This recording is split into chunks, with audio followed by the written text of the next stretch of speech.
ज़िंदगी में एक ब्रेक तो बनता है, जैसे पूरे दिन में एक शाम की चाय का ब्रेक। हाँ, और पकड़न पकड़ाई खेलते हुए 2 टाइम्स वाला ब्रेक। तो ऐसे ही ब्रेक की तरफ हम भी निकले। और निकले कहाँ, वो हम आपको बताते हैं।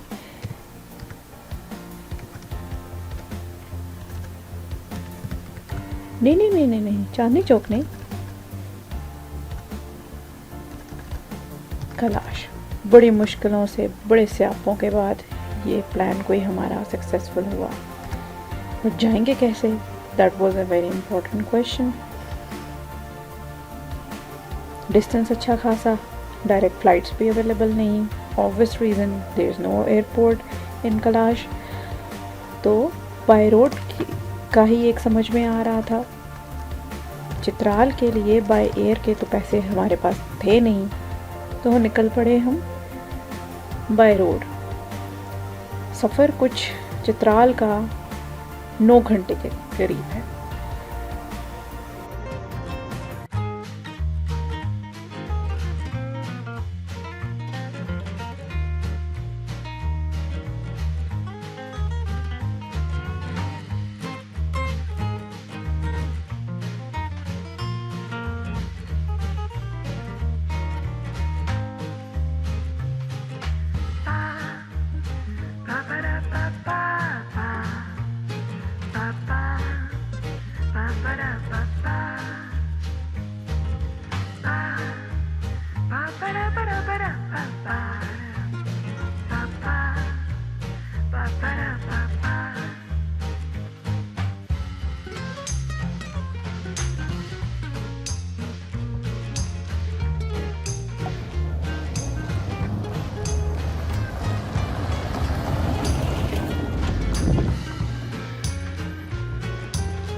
तो फाइनली हम चित्राल जो है वो पहुंच चुके हैं। और शुक्र अल्हम्दुलिल्लाह 9 घंटे का तकरीबन हमारा ये सफ़र था डायरेक्ट अगर कहा जाए तो। लेकिन बीच में हम कई दफ़ा उतरे हैं, वहाँ पे हमने नाश्ता किया एक जगह पे रुक के। अभी हम आयून से पहले एक जगह है बाज़ार की, वहाँ पे हम रुके हुए हैं। यहाँ पे हम थोड़ा सा मार्केट में कुछ चीज़ें ख़रीदेंगे क्योंकि इससे आगे कोई बाज़ार नहीं है। यहाँ से हम अपने लिए कुछ खाने पीने की चीज़ें देखेंगे और उसके बाद हम होटल की तरफ जाएंगे। ये बाज़ार काफ़ी बड़ा बाज़ार है, यहाँ पे हर तरह की अशिया जो ज़रूरत हैं वो मिल जाती हैं। गाड़ियाँ यहाँ की बहुत अमेजिंग है भाई, ज़बरदस्त। यहाँ पे तमाम जो है वो फील्डर्स हैं, और वो भी नॉन कस्टम पेड है। तो गाड़ियाँ बहुत मज़े की हैं। मुझे यहाँ की शुक्र है यहाँ पे मुझे कोई मेहरान नज़र नहीं आई है। ये सामने एक जा रही है, इसको अवॉइड कर दें। बाकी सारी गाड़ियाँ जो हैं वो यहाँ पे फील्डर्स और मज़े मज़े की गाड़ियाँ हैं। डेली रूटीन लाइफ बहुत खूबसूरत है। और ये तिक्के जो है, ओ हो कमाल। मेरे से रेजिस्ट नहीं किया जा रहा था, बट सफ़र की वजह से मैंने ज़्यादा नहीं खाया, क्योंकि दिल भी इंसान का ख़राब हो सकता है। तो थोड़ा लिहाज रख के खाया करें, पेट आपका अपना ही है। ये जनाब बहुत मज़े के तिक्के बना रहे थे, that I couldn't resist, but still I managed to.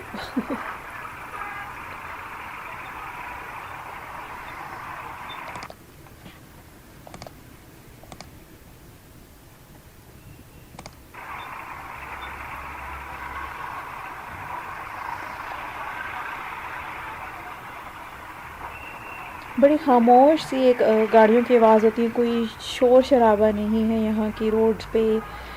कोई बदतमीज़ी नहीं है किसी किसी के साथ। बड़े खूबसूरत और खुश अखलाक लोग हैं यहाँ के, विच आई एम।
तो फाइनली अब हम उस गांव के बाज़ार के बाद हम पहुंच चुके हैं अपने hotel. This is riverside Pamir in Chitral. बहुत आला सर्विसेज हैं। कभी मौका आए चित्राल में स्टे करने का तो इस होटल में ज़रूर स्टे करें। हर तरह की फ़ैसिलिटी अवेलेबल है, पानी, गर्म पानी, हीटर, बेहतरीन नाश्ता बहुत ज़बरदस्त है। यहाँ का नाश्ता ज़रूर करें यहाँ पे आके। लेकिन यहाँ पे एक चीज़ बहुत ज़रूर ध्यान में रखें कि बहुत ज़्यादा ठंड है, खुश्क सर्दी है। आसपास जो है वो रिवर है, जिसकी वजह से बहुत ठंडी हवा चलती है। अपने आप को फुली तौर पर पैक करके आएँ। तो रिवर का थोड़ा सा व्यू का ज़रूर मज़ा लें। कहीं पे भी जाएं सफ़र में तो सुबह उठ के मॉर्निंग व्यू ज़रूर देखें। बहुत बेहतरीन, बहुत ही ज़्यादा बेहतरीन। बॉनफायर का आपको यहाँ पे बहुत मज़ा आएगा। बारबेक्यू करें, कुछ भी करें। It's a wonderful place to stay.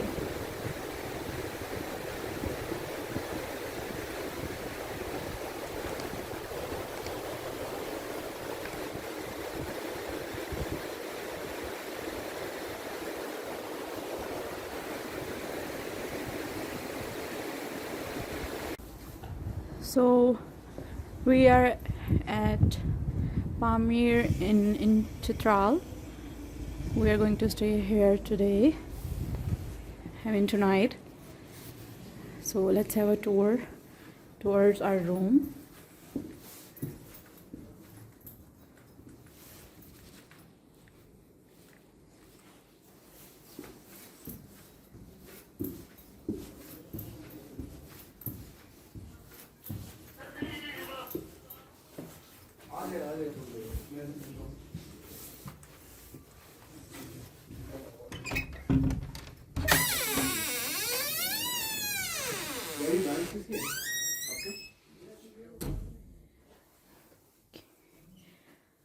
This is basically a sitting area, and for lunching and munching and breakfasting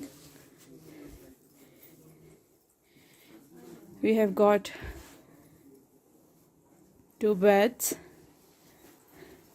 sneak peek towards the washroom, cupboards, some more view,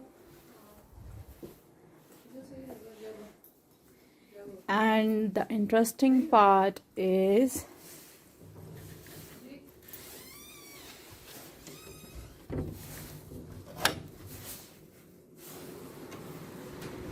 this.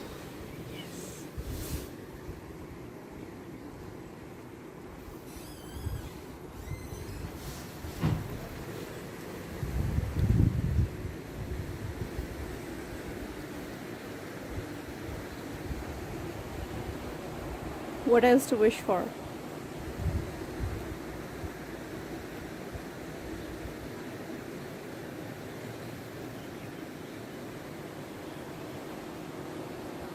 एक भरपूर मज़े की नींद करने के बाद, सुबह एक मज़ेदार सा नाश्ता करने के बाद अब हम रवां हैं टूवर्ड्स फोर्ट। फोर्ट यहाँ से पामीर इंड से तकरीबन 10 मिनट की वॉकिंग डिस्टेंस पे है और बहुत ही खूबसूरत व्यू पे है। ये बिल्कुल पामीर इन जो चित्राल होटल है इसकी बैक साइड पे ये मौजूद है। वहाँ पे आप वॉक करके आराम से जा सकते हैं। तो अभी हम उसी तरफ रवां हैं। अच्छा, तो इस फोर्ट की जो कुछ स्पेसिफिक टाइमिंग्स हैं उसमें आप जा सकते हैं, जो कि मंडे टू थर्सडे शायद ओपन होता है और समटाइम वीकेंड्स पे कुछ टाइमिंग्स के अकॉर्डिंगली ओपन होता है। इस फोर्ट के हम अंदर तो नहीं जा सके क्योंकि ये अंडर कंस्ट्रक्शन था और इसकी कोई हिस्ट्री के लिए हमें बताने के लिए वहाँ पे कोई ख़ास बंदा भी मौजूद नहीं था। बहरहाल आप इसकी खूबसूरती को ज़रा इंजॉय करें, क्या खूबसूरती से इसको रेनोवेट किया गया है। गूगल करेंगे तो तमाम इसकी हिस्ट्री भी मौजूद होगी, उसकी खूबसूरत तस्वीरात भी आपको मिल जाएंगी। तो थोड़ा सा आप इस व्यूज़ का जो है वो मज़ा लें।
तो सारी रात हम चित्राल में घूमे फिरे, खाना पीना किया, थोड़ी सी शॉपिंग की, चित्राली कैप्स ली, कुछ शॉल्स वगैरह, सम ड्राई फ्रूट। यहाँ पे ड्राई फ्रूट्स बहुत मज़े के आपको मिलेंगे। जापनीज़ फ्रूट भी ड्राई फॉर्म में मिलता है, मलबरीज़ हैं यानी कि शहतूत ड्राई हुआ, एप्पल्स हैं ड्राई फॉर्म में, बहुत डिलीशियस।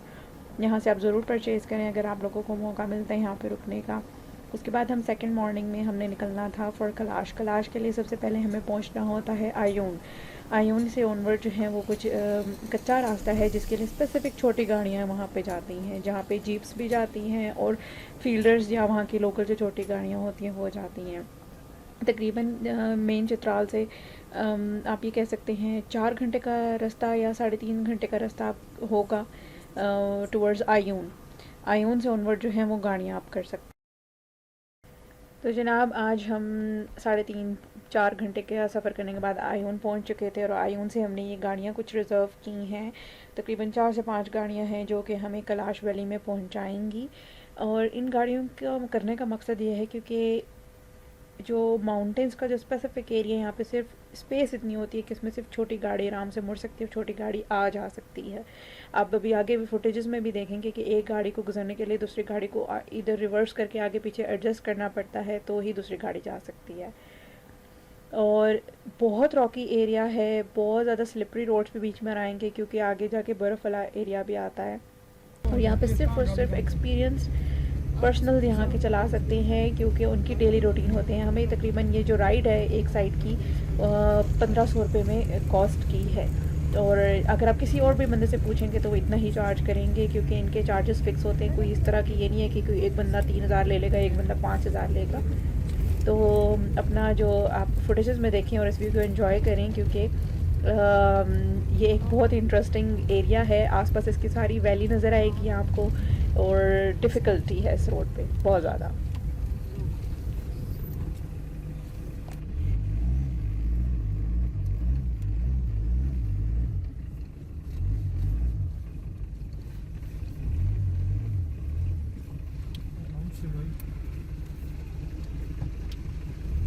knows his job.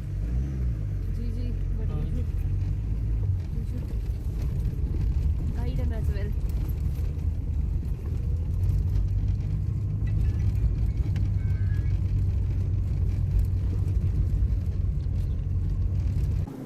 थोड़ा फास्ट फॉरवर्ड कर लेते हैं क्योंकि आपको वैली भी तो घुमानी है, और क्यों घुमानी है इसके भी बहुत सॉलिड रीज़न है। 2.5 घंटे में हम यहाँ पे पहुँचे हैं आयून से लेके कैलाश वैली तक। थोड़ा सा नज़ारे करें फिर आगे बढ़ते हैं।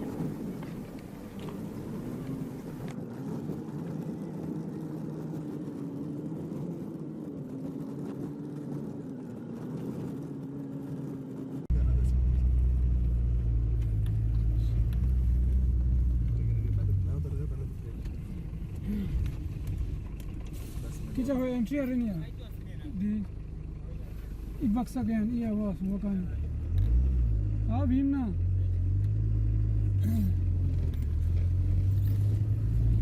उतरे यहाँ पे हमने थोड़ा सा फ़ोटो सेशन किया। नीचे जाके जो है पानी का एक बड़ा खूबसूरत सी जो है वो चश्मा था, वहाँ पे हम लोगों ने तस्वीरें बनाई और कुछ बच्चे हमें यहाँ पे खेलते हुए नज़र आए।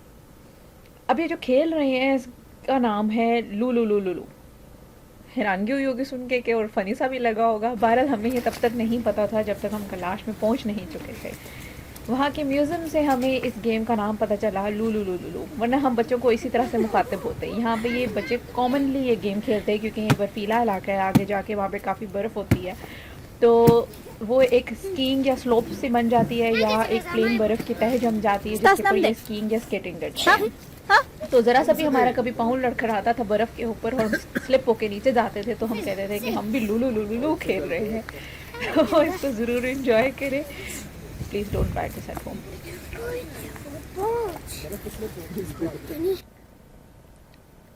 दोपहर के 2-2:30 बजे हम जो है कैलाश वैली पे पहुँचे और हमारे होटल का नाम अलेक्जेंड्रा था। उससे तकरीबन 10 से 15 मिनट की वॉक पे हम सबसे पहले कैलाश के जो ज़माने कदीम एक बहुत पुराना इनका कब्रिस्तान है, वहाँ पे हमने जाना था जिसे मंडोजा भी कहते हैं उनकी लोकल लैंग्वेज में। वहाँ हम पहुँचे और वहाँ की जो एक मनाजिर को देख के कहते हैं आपकी रूह जो है वो शायद कांप उठे, क्योंकि पहले का जो इनका तरीका था वो बहुत ही डिफरेंट था। उस ज़माने में ये लोग गारों में रहते थे, शायद इनके पास इतना टाइम नहीं होता था, जंग के भी कुछ हालात होते थे, तो ये कॉफिन्स बना के लकड़ी के उसमें जो है लाश को रख के या मैयत को रख के छोड़ जाते थे। उसमें साथ साथ इनके कुछ ज़ेवरात भी होते थे। ज़ेवरात जो कीमती या एंशंट जो चीज़ें होती थी वो कीमती इनकी बहुत होती थी, उस टाइम पे ही साथ में रख देते थे। मगर ये तरीका बदल चुका है क्योंकि लोग जो है या टूरिस्ट आते हैं या पहले साइंटिस्ट बहुत आते थे यहाँ पे सर्च के लिए या रिसर्च के लिए पर्पसेस के लिए, तो वो चीज़ें साथ अपनी ले जाते थे, बोन्स भी कलेक्ट करके ले जाते थे, मुख्तलिफ़ चीज़ें साथ में वो एंटीक्स वगैरह उठा के ले जाते थे। अब ये तरीका टोटली बदल चुका है और एक नॉर्मल तरीके से जो है वो कॉफिन्स में डाल के मैयत को या लाश को उसको फिर प्रॉपर कवर करके अब कब्र के अंदर रखा जाता है या दफना दिया जाता है। बरी वाला सिस्टम कर दिया गया है जिसका नॉर्मल फॉलो हर जगह पे होता है। उसका मकसद ये है ताकि वो इनका जो सबसे ज़्यादा जो एक्सपेंसेस हैं वो एक किसी की खुशी में होते हैं, यानी कि शादी ब्याह में और किसी की फौतगी में। होता यह है कि तमाम कबीले वाले मिल के, अगर कोई बंदा अफोर्ड नहीं कर सकता एक्सपेंसेस, सारे मिल के उसके साथ उसको चीज़ें देते हैं, खाने पीने की भी होती हैं, उसके घर वालों को देते हैं, और जो उस बंदे की अपनी कुछ कीमती अशिया होती हैं, कोई सोना हो गया, कोई गन्स वगैरह होगी या एनी एंटीक और एक्सपेंसिव थिंग, वो उसके साथ ही दफना दी जाती है। उसका सोल पर्पज़ ही यही है ताकि वो चीज़ें उसके साथ चोरी ना हो। तो आप ये सारे मनाजिर देखें और थोड़ा सा आपको ये एरिया जो है वो लगेगा डिफरेंट सा, क्योंकि यहाँ की एक ये सारे कॉफिन्स इसी तरह से खुले हुए पड़े हैं, बहुत सारे खुले एरिया में। आसपास जो है वो ग्राउंड है और सारी बर्फ़ से वो जमा हुआ है, आसपास पहाड़ियाँ हैं, तो शायद रात में आप कभी जाएं तो थोड़ा सा आपको खौफ भी आएगा। थोड़ा सा आगे एक्सप्लोर करते हुए हम जो है कि और वादी में हम लोगों ने खूब एंजॉय किया, फोटोज भी बनाए, पिक्चर्स बनाए, स्नोमैन वगैरह बनाए। कब्रिस्तान की वापसी पे रास्ते पे जब हम अपने होटल को जा रहे थे तो वहाँ पे एक हमें गेट नज़र आया, वहाँ पे कुछ ख़वातीन पर्दे में खड़ी थी और उनको कुछ सामान पकड़ा के बाकी औरतें वापस जा रही थी। और जब हमने इसके डिस्क्रिप्शन को पढ़ा तो वहाँ पे मेंशन है कि ये एक बशाली दुर के नाम से मशहूर है, एक डोर है बशाली दुर, या एक जगह है जहाँ पे वो ख़वातीन रहती हैं on specific days when they are expecting और they are specifically having periods. तो इनके कॉन्सेप्ट जो है पाकी और नापाकी के इस तरह से सेपरेट हैं, यानी कि when they are free from giving the birth and specifically when they are completely like free from those days, तो वो फिर अपने घरों को जा सकती हैं। उनके वो जो कपड़े वगैरह भी होते हैं वो वहाँ पे वो छोड़ आती हैं, और खाने के लिए वहाँ पे सिर्फ ख़वातीन जा सकती हैं, खाना उनको देकर आ सकती हैं। तो this is specifically their time when they can rest and have their own time. तो ये एक बहुत इंटरेस्टिंग सी चीज़ थी। हम वैली में ज़्यादा तो नहीं उस दिन घूम सके क्योंकि वो फेस्टिवल के दौरान 3 दिन ऐसे होते हैं जिसमें ये किसी से हैंडशेक भी नहीं करते हैं, किसी से करीब भी नहीं जाते, चाहे वो मर्द हजरात हों चाहे वो ख़वातीन हों। उसके बाद स्पेसिफ़िक अपनी प्रेयर्स करते हैं जो कि हम आपको नेक्स्ट वीडियो में ज़रूर बताएंगे, जिसमें उसके बाद इनकी वैली ओपन होती है। तो अगर आपको ये हमारे फुटेजेस जो हैं या हमारा छोटा सा एक वीलॉग आप कह लें व्हाट्सएवर, हमारी एक मेमोरी के तौर पे हमने ये बनाया, अगर आपको अच्छा लगे तो उसका पार्ट 2 ज़रूर देखिएगा। Thank you.